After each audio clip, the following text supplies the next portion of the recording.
Hello friends, welcome to Easy Study. ഇന്ന് നമുക്ക് the elves and the shoe മേക്കറുടെ scene 2 നോക്കാം. സീൻ ഫസ്റ്റിൽ കണ്ടതാണ് ഷൂ മേക്കർ വൈഫിൻ്റെ ജീവിതം. മിസ്റ്റർ ബോട്ട് വാടകയ്ക്ക് വന്ന് ചോദിക്കുന്നതും അവർ ആകെ സാഡായിട്ട് കിടന്നുറങ്ങുന്നതുമാണ് സീൻ ഫസ്റ്റിൽ കണ്ടത്. ഓർമ്മയില്ലേ? അപ്പോൾ സീൻ സെക്കൻഡ് നമുക്ക് നോക്കാം. The narrator enters. Narrator: But while they were sleeping, strange things happened. Some people came tiptoeing to their workshop. Who were they? The narrator exits. Two elves enter. They move to the table, take the leather pieces, and start stitching the shoes. They sing as they work. Their movements are in tune with the song.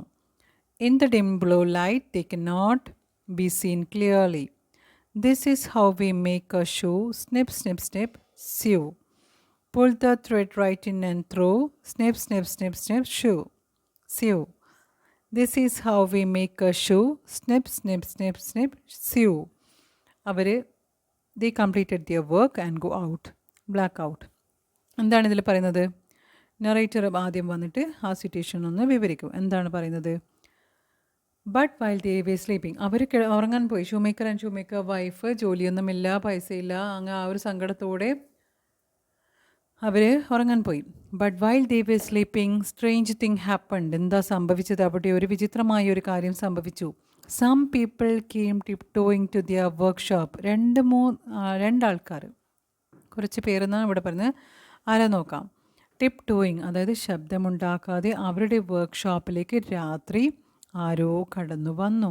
ആരായിരിക്കും? കള്ളന്മാരാണോ? നോക്കാം. Who വേ ദേ? അങ്ങനെ പറഞ്ഞതുകൊണ്ട് narrator പോയി. ആ ഒരു situation മാത്രം നമുക്ക് പറഞ്ഞു തന്നിട്ട് നറേറ്റർ പോയി. അപ്പോൾ എന്താണ് അവിടെ സംഭവിച്ചത്? To എൽവ്സ് enter. എൽവ്സ് എന്ന് പറഞ്ഞാൽ അറിയാലോ, നമ്മൾ ഫെയറി സ്റ്റോറീസിലെല്ലാം കാണില്ലേ, പിന്നെ പാവപ്പെട്ടവരൊക്കെ സഹായിക്കുന്ന മാലാഖമാരോ അങ്ങനെ ചെറിയ ജീവി, വലിയ ചെവികളായിട്ട് കുഞ്ഞ് ഒരു ജീവികൾ നമ്മളെ ഹെൽപ്പ് ചെയ്യാൻ വരുന്നത്. സൂപ്പർ നാച്ചുറൽ പവറുള്ള ജീവികളാണത്, creatures. They move to the table, take the leather pieces and start stitching the shoes. അവർ വന്നിട്ട് വേഗം ആ ഷൂസ് ലെതർ, അവിടെ മേശയുടെ മുകളിൽ കുറച്ച് ഷൂസിൻ്റെ ലെതർ ഉണ്ടായിരുന്നു. ഒരു ഷൂ മാക്സിമം തുന്നാനുള്ള ലെതറിൽ ഉണ്ടായിട്ടുള്ളൂ. അവരവിടെ നിന്ന് ഷൂ ഉണ്ടാക്കാൻ തുടങ്ങി. പാട്ട് പാടിക്കൊണ്ടായിരുന്നു അവർ വർക്ക് ചെയ്തിരുന്നത്. അവർ ആ ഒരു സ്റ്റിച്ച് ചെയ്യുന്ന ആ ഒരു മൂമെൻറ്റിലനുസരിച്ചിട്ട് ഇവർ പാട്ട് പാടാൻ തുടങ്ങി. ആ പാട്ടാണ് ഇവിടെ കൊടുത്തിട്ടുള്ളത്. ഡിം ബ്ലൂ ലൈറ്റ് ഉണ്ടായിരുന്നല്ലോ, എല്ലാവരും ഉറക്കമില്ലേ, അതുകൊണ്ട് ഡിം ലൈറ്റിൽ അവർ സ്റ്റിച്ച് ചെയ്യാൻ തുടങ്ങി. This is how we make a shoe. Snip, snip, snip, sew. This pull the thread right in and through. Snip, snip, snip, snip, sew. This is how we make a shoe. Snip, snip, snip, snip, sue.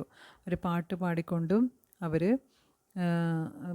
Stitch ചെയ്യാൻ തുടങ്ങി. They completed their work and ഗോഡ്. അങ്ങനെ അവർ stitch ചെയ്തതിന് ശേഷം അവരവിടെ നിന്ന് പോയി.